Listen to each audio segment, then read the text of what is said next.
Oke guys, kita saat ini ada di situs Batu Malin Kundang. Sosok batu yang menelungkup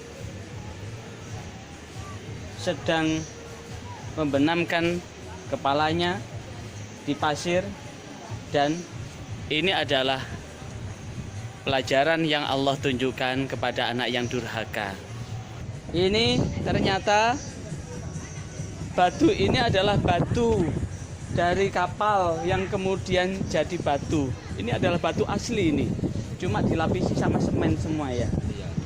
Nah, ini batu asli. Mengurangi kerusakan. Untuk mengurangi kerusakan, dan ini adalah pesisir guys. Tapi kemudian ini posisinya di tembok supaya air tidak masuk ke sini. Karena apa? Bagaimanapun juga ini adalah simbol iktibar yang Allah tunjukkan kepada kita guys. Masih ingat kisah cerita tentang Malin Kundang? Dia berangkat dari keluarga miskin yang kemudian dia menikah dengan putri juraganya sehingga dia menjadi orang kaya raya. Apa yang terjadi? Ketika Malin Kundang menjadi orang kaya, dia merasa malu mengakui ibundanya yang melahirkan dia, hingga ibunya merana atas apa yang dilakukan oleh Malin Kundang.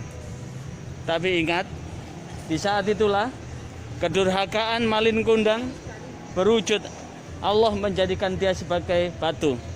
Dan di sana dari kejauhan teman kami sedang duduk di batu Malin Kundang. Guys, benar jika Rasulullah SAW ketika ditanya oleh Abdullah bin Mas'ud bahwa berbakti kepada kedua orang tua itu dilinearkan dengan satu, sholat tepat waktu. Kemudian ditanya lagi, setelah sholat tepat waktu apa yang dilakukan? Jawaban Rasulullah adalah birrul walidain, berbakti kepada kedua orang tua. Kemudian ditanya lagi, kemudian apa lagi ya Rasul? Maka Rasulullah menjawab, jihad fi sabilillah. Apa makna yang terkandung di dalamnya? Bahwa orang tua yang telah melahirkan kita itulah bertarung nyawa untuk mempertaruhkan nyawanya, mempertaruhkan dirinya. Kenapa? Di saat belum ada bidan, belum ada dokter, orang melahirkan itu dengan susah payahnya mengeluarkan seorang bayi dari perutnya yang besar selama 9 bulan lebih. Maka benar jikalau seorang anak itu durhaka, ancaman Rasulullah SAW luar biasa. Karena itulah Rasulullah meletakkan berbakti kepada kedua orang tua itu di atasnya berjihad di jalan Allah, di atas berjuang di jalan Allah. Maka satu hal yang dapat kita petik di dalam hadis yang diriwayatkan oleh Imam Tabrani, birru aba'akum tabirru abna'akum, berbaktilah kepada kedua orang tuamu, niscaya anak-anakmu akan berbakti padamu. Sebuah perputaran waktu, maka berbakti pada kedua orang tua itu adalah sesuatu yang harus, tidak boleh dinafikan. Karena sesungguhnya lahirnya kita, hadirnya kita ke dunia ini adalah karena apa? Karena adanya orang tua kita. Karena tidak mungkin kita ini keluar dari batu. Karena itulah kedurhakaan Malin Kundang, Allah menjadikan dirinya sebagai batu. Hartanya dibenamkan di tepi laut menjadi saksi sejarah yang menunjukkan, yang ditunjukkan oleh Allah kepada orang-orang kekinian supaya bisa mengambil iktibar.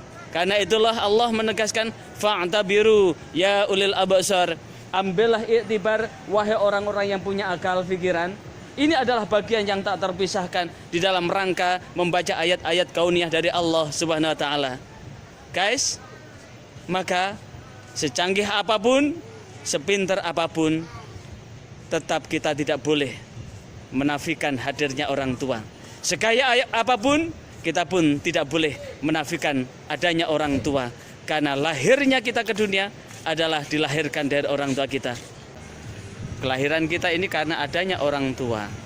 Sehebat apapun anak, itu tetap masih hebat orang tua. Karena itu dalam posisi apapun, jikalau kemudian ketika anak berani sama orang tua, sebenar-benarnya anak adalah tetap salah kepada kedua orang tua. Jangankan membentak, berkata, itu tidak boleh. Maka sesungguhnya berbakti kepada kedua orang tua itu adalah sesuatu keharusan, sebuah keniscayaan. Karena apa?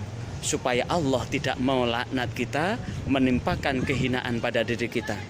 Maka ketika kita sudah berusaha untuk menjadi anak yang berbakti kepada kedua orang tua, maka mudah-mudahan sabda Rasulullah SAW, birru aba'akum tabirru abna'akum.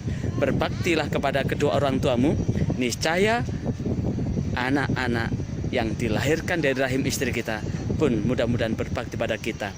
Bahkan satu ketika Abdullah bin Mas'ud bertanya, ayyul amali ahabbu ilallah, amal apa yang paling dicintai oleh Allah? Ayyul amali afdalu, amal apa yang paling utama?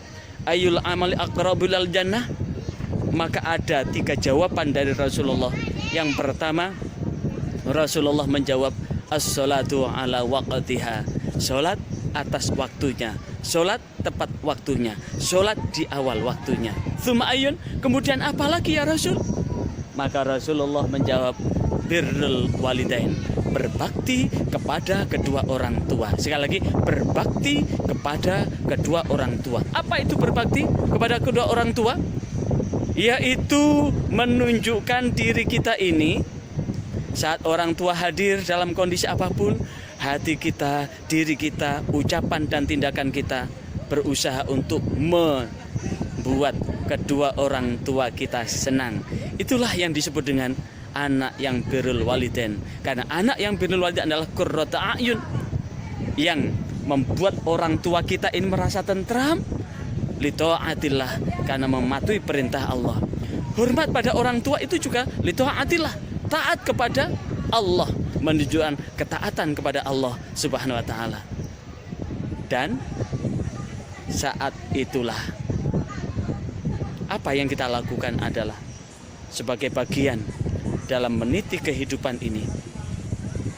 Baru tsumma ayyun, kemudian apalagi ya Rasul? Rasulullah menjawab, jihad fi sabilillah. Berarti berbakti kepada kedua orang tua itu melampaui jihad. Karena itulah mudah-mudahan kita semua tidak menjadi anak yang durhaka. Dan ini hanya di dunia, belum di akhirat. Karena itu sampai ketemu pada kesempatan lain untuk membaca tabir kehidupan.